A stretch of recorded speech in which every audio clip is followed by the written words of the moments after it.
चलिए बेटा, कह रहे हैं in an economy the MPC is 0.75। कितना दिया है बेटा एमपीसी? ये एमपीसी की वैल्यू है और हम साथ में बी भी लिख लेते हैं जिससे कि हमें याद रहे बार बार कि एमपीसी को क्या कहा जाता है? बी का। कह रहा है if investment expenditure increases by 75 crore. बेटा अगर इन्वेस्टमेंट एक्सपेंडिचर जो है, जो आप इन्वेस्ट कर रहे हैं, यदि ये खर्चे इंक्रीज हो जाए और वो भी कितने से बेटा? 75 करोड़। अभी सर ने बोला था चाहे वो वर्ड एडिशनल लिखे चाहे वो वर्ड इंक्रीज लिखे, तो इसका मतलब वो बात किसकी कर रहा है? वो डेल्टा की बात कर रहा है। और डेल्टा इन्वेस्टमेंट मुझे कितना दिया हुआ है? डेल्टा आई मुझे कितना दिया है? 75। उसने क्या बोला है बेटा? कह रहा है कैलकुलेट करें इंक्रीज इन नेशनल इनकम। कौन सा इंक्रीज निकालना है? इनकम में होने वाला इंक्रीज निकालना। सर हमें कैसे पता चलेगा कौन सा फॉर्मूला लगाएं, है ना?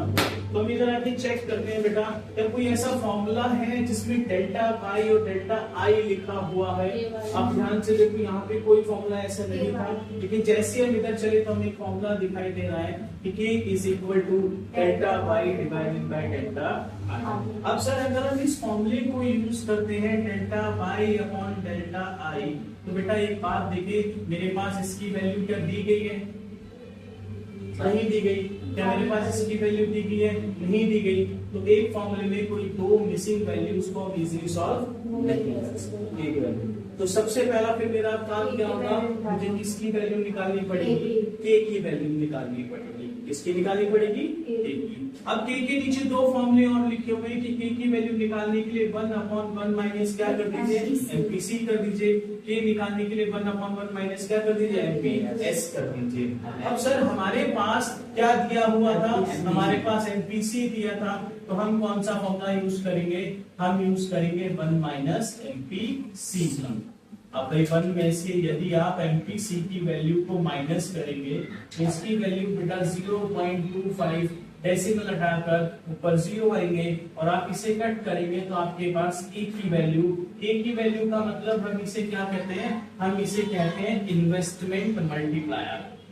क्या कहते हैं बेटा इसे? Investment multiplier.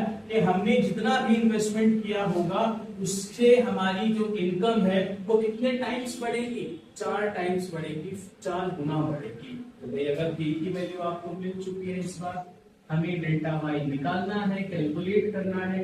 और डेल्टा आई की वैल्यू कितनी दी गई बेटा? 75 करोड़। सर अब तो क्रॉस मल्टीप्लाई तो हम इजीली कर लेंगे।